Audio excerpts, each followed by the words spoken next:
ओम शांति, ओम शांति, ओम शांति। 15/8/24 प्रातः मुरली। ओम शांति। बाप दादा मधुबन। मीठे बच्चे, बाप आया है तुम्हें सच्ची स्वतंत्रता देने, जमगटों की सजाओं से मुक्त करने, रावण की परतंत्रता से छुड़ाने। प्रश्न है, बाप और तुम बच्चों की समझानी में मुख्य अंतर कौन सा है? उत्तर है, बाप जब समझाते हैं तो मीठे बच्चे कहकर समझाते हैं, जिससे बाप की बात का तीर लगता है। तुम बच्चे आपस में भाइयों को समझाते हो, मीठे बच्चे नहीं कह सकते। बाप बड़ा है, इसीलिए उनकी बात का असर होता है। वह बच्चों को रियलाइज कराते हैं, बच्चों तुम्हें लज्जा नहीं आती, तुम पतित बन गए, अब पावन बनो। ओम शांति। बेहद का रूहानी बाप बेहद के रूहानी बच्चों को बैठ समझाते हैं। अब यह बेहद का बाप और बेहद के बच्चे ही जानते हैं, और कोई न बेहद के बाप को जानते, न बेहद के बच्चे अपने को मानते हैं। ब्रह्मा मुख वंशावली ही जानते और मानते हैं, और कोई तो मान भी नहीं सकेंगे। ब्रह्मा भी जरूर चाहिए, जिसको आदि देव कहते हैं, जिसमें बाप की प्रवेशता होती है। बाप आकर क्या करते हैं? कहते हैं पावन बनना है, बाप की श्रीमत है, अपने को आत्मा निश्चय करो। बच्चों को आत्मा का परिचय भी दिया है, आत्मा भ्रकुटी के बीच में निवास करती है, बाबा ने समझाया है। आत्मा अविनाशी है, इनका तकत यह विनाशी शरीर है। यह बातें तुम जानते हो कि हम सब आत्माएं आपस में भाई भाई एक बाप के बच्चे हैं। ईश्वर सर्वव्यापी कहना यह भूल है। तुम अच्छी रीति समझाते हो, हर एक में 5 विकारों की प्रवेशता है, तो कई समझते हैं यह ठीक बोलते हैं, हम भाई भाई हैं तो जरूर बाप से वर्षा मिलना चाहिए। परंतु यहाँ से बाहर निकलते हैं तो माया के तूफानों में चले जाते हैं, कोई विरले ठहरते हैं। सब जगह यह हाल होता है, कोई थोड़ा अच्छा समझते हैं तो जास्ती समझने की कोशिश करते हैं। अभी तुम सबको समझा सकते हो, अगर कोई जास्ती अटेंशन नहीं देते हैं तो कहेंगे यह पुराने भक्त नहीं हैं। इन बातों को तो समझने वाले ही समझे, कोई नहीं समझते हैं तो फिर समझा भी नहीं सकते हैं। तुम्हारे पास भी नंबरवार है, कोई अच्छा आदमी होता है तो उनको समझाने के लिए ऐसे अच्छे को भेजा जाता है, शायद कुछ समझ जाए। यह तो जानते हैं बड़े आदमी इतना जल्दी नहीं समझेंगे। हाँ, ओपिनियन देते हैं, इनकी समझानी बहुत अच्छी है, बाप का परिचय पूरा देते हैं, परंतु खुद को फुर्सत ही कहाँ है। तुम कहते हो बेहद के बाप को याद करो तो विक्रम विनाश हो। अभी तुम समझते हो बाप डायरेक्ट हम आत्माओं से बात करते हैं, डायरेक्ट सुनने से तीर अच्छा लगता है, वह भी के द्वारा सुनते हैं। यहाँ परमपिता परमात्मा ब्रह्मा द्वारा डायरेक्ट समझाते हैं। हे बच्चों, तुम बाप का कहना नहीं मानते हो, तुम सब तो कोई को ऐसे नहीं कह सकेंगे ना। वहाँ तो बाप नहीं है, यहाँ बाप बैठे हैं, बाप बात करते हैं, बाप बात करते हैं। बच्चे, तुम बाप की भी नहीं मानेंगे। अज्ञान काल में भी बाप की समझानी और भाई की समझानी में फर्क पड़ता है। भाई का इतना असर नहीं पड़ेगा जितना बाप का असर पड़ेगा। बाप फिर भी बड़ा हुआ ना तो डर रहेगा। तुमको भी बाप समझाते हैं, मुझ अपने बाप को याद करो। तुमको शर्म नहीं आती? तुम घड़ी घड़ी मुझे भूल जाते हो। बाप डायरेक्ट कहते हैं तो वह असर जल्दी पड़ता है। अरे बाप का कहना नहीं मानते हो? बेहद का बाप कहते हैं यह जन्म विकारी। बाबा कह रहे हैं यह जन्म निर्विकारी बनो तो 21 जन्म निर्विकारी बन पवित्र दुनिया का मालिक बनेंगे। यह नहीं मानते हो? बाप के कहने का तीर कड़ा लगता है। फर्क तो रहता है। ऐसे भी नहीं है कि सदैव नए नए से बाबा मिलते रहेंगे। उल्टे सुल्टे प्रश्न करते हैं, बुद्धि में नहीं बैठता, क्योंकि यह है बिल्कुल नई बात। गीता में श्री कृष्ण का नाम लिख दिया है, वह तो हो नहीं सकता। अभी ड्रामा अनुसार तुम्हारी बुद्धि में बैठा है। तुम बच्चे भागते हो हम बाबा के पास जाएं, डायरेक्ट मुरली सुने। वहाँ तो भाइयों द्वारा सुनते थे, अब बाबा से सुने। बाबा का असर होता है। बच्चे बच्चे कह बात करते हैं। बच्चे तुम्हें लज्जा नहीं आती? बाप को याद नहीं करते हो? बाप के साथ तुम्हारा प्यार नहीं है? कितना याद करते हो? बाबा 1 घंटा, अरे निरंतर याद करेंगे तो तुम्हारे पाप कट जाएंगे। जन्म जन्मांतर के पापों का बोझा सिर पर है। बाप सम्मुख समझाते हैं तुमने बाप की कितनी गलानी की है। तुम्हारे ऊपर तो केस चलना चाहिए। अखबार में कोई के लिए गलानी लिखते हैं तो उस पर केस करते हैं ना। आप बाप स्मृति दिलाते हैं तुम क्या क्या करते थे। बाप समझाते हैं ड्रामानुसार रावण के संग में यह हुआ। अब भक्ति मार्ग सब पूरा हुआ, पास्ट हो गया। बीच में कोई रोकने वाला तो होता नहीं। दिन प्रतिदिन उतरते उतरते तमो प्रधान बुद्ध हो जाते हैं। जिसकी पूजा करते हैं उनको ठिक्कर बित्तर में कह देते हैं। इसको कहा जाता है बेहद की समझानी। बाबा कह रहे हैं इसको कहा जाता है बेहद की बेसमझी। बेहद के बच्चों की बेहद की बेसमझी। एक तरफ शिव बाबा की पूजा करते हैं, दूसरी तरफ उस बाप को ही सर्वव्यापी कह देते हैं। अभी तुमको स्मृति आई है इतनी बेसमझी की जो बाप की गलानी कर दी। अब तुम बच्चों ने समझा है तो अब पुरुषार्थ कर रहे हो बेगर टू प्रिंस बनने का। श्री कृष्ण सतयुग का प्रिंस उनके लिए कहते 16,108 रानियां थी, बच्चे थे। अभी तुमको तो लज्जा आएगी। कोई पाप करते हैं तो भगवान के आगे कान पकड़कर कहते हैं हे भगवान बड़ी भूल हुई, रहम करो, क्षमा करो, तुमने कितनी बड़ी भूल की है। बाप समझाते हैं ड्रामा में ऐसा है, जब ऐसे बनो तब तो मैं आऊं। अब बाप कहते हैं तुमको सब धर्म वालों का कल्याण करना है। बाप जो सबकी सदगति करते हैं उनके लिए सब धर्म वाले कह देते हैं सर्वव्यापी है। यह कहाँ से सीखे? भगवान वाच मैं सर्वव्यापी नहीं हूँ। तुम्हारे कारण औरों का भी ऐसा हाल हो गया है। पुकारते हैं हे पतित पावन आओ, परंतु समझते नहीं हैं।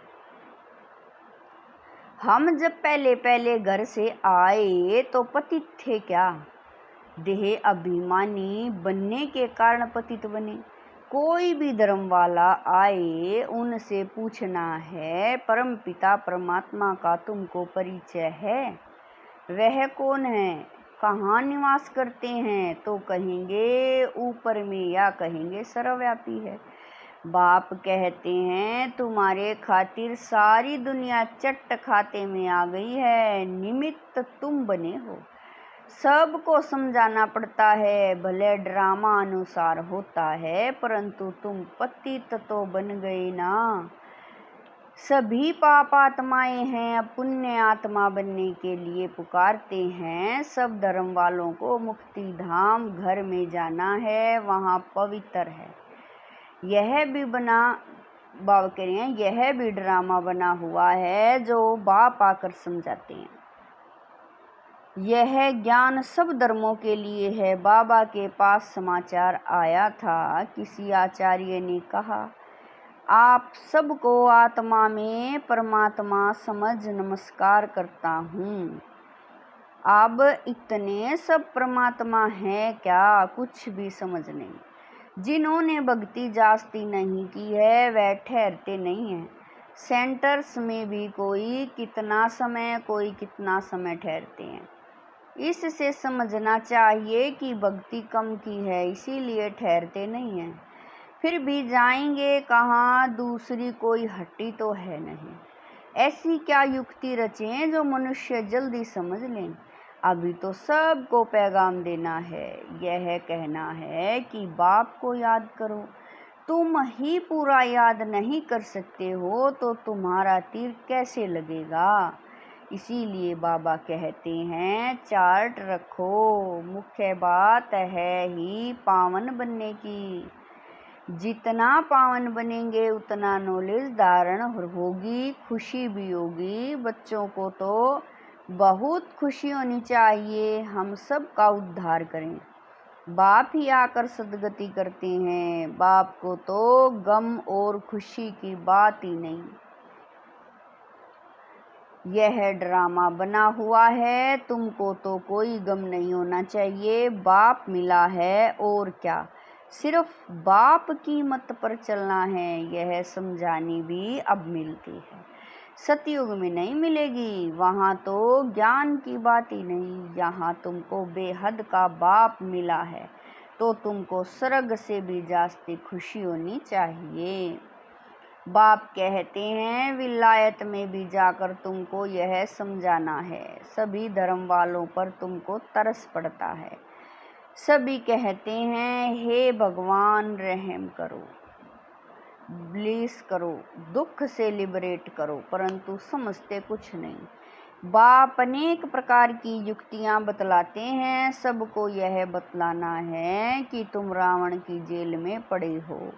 कहते हैं स्वतंत्रता मिले, परंतु वास्तव में स्वतंत्रता कहाँ किसको जाता है यह कोई जानता नहीं। रावण की जेल में तो सब फंसे हुए हैं। अभी सच्ची स्वतंत्रता देने के लिए बाप आए हैं, फिर भी रावण की जेल में परतंत्र होकर पाप करते रहते हैं। सच्ची स्वतंत्रता कौन सी है, यह मनुष्यों को बतलाना है। तुम अखबार में भी डाल सकते हो। यहाँ रावण के राज्य में स्वतंत्रता थोड़ा ही है, बहुत शॉर्ट में लिखना चाहिए, जास्ती तीक कोई समझ न सके। बोलो तुमको स्वतंत्रता है कहाँ, तुम तो रावण की जेल में पड़े हो। तुम्हारा विलायत में आवाज होगा तो फिर यहाँ झट समझ जाएंगे। एक दो पर घेराव करते रहते हैं तो यह स्वतंत्रता हुई क्या। स्वतंत्रता तो तुमको बाप दे रहे हैं, रावण की जेल से स्वतंत्र कर रहे हैं। तुम जानते हो वहाँ हम बड़े स्वतंत्र, बड़े धनवान होते हैं, किसकी नज़र भी नहीं पड़ती।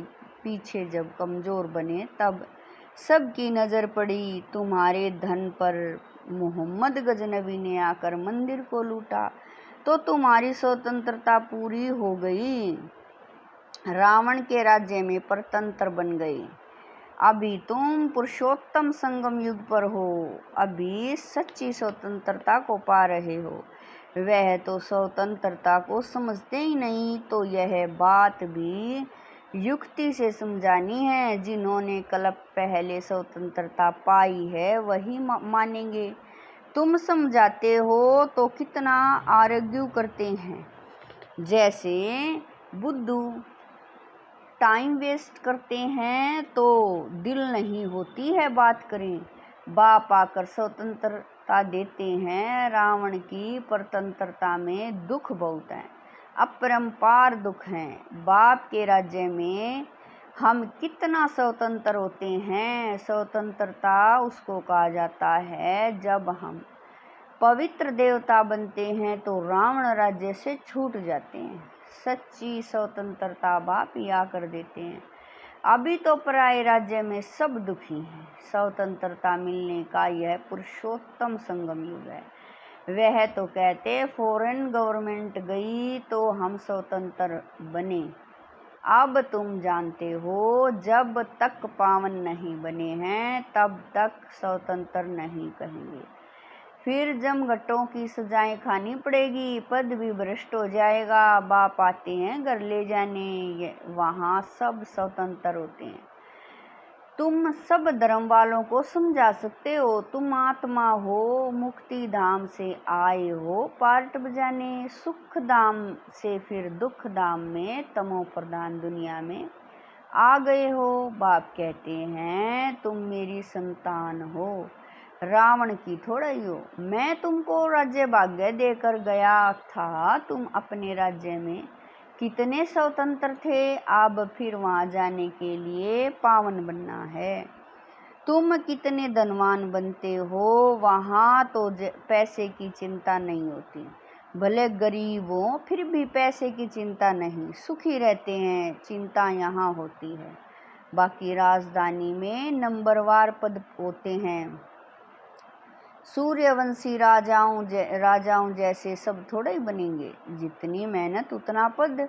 तुम सब धर्म वालों की सर्विस करने वाले हो, विलायत वालों को भी समझाना है। तुम सब भाई भाई हो ना, सब शांति धाम में रहते हो। अब रावण राज्य में हो। अब घर जाने का रास्ता आपको बताते हैं। अपने को आत्मा समझ मुझे याद करो।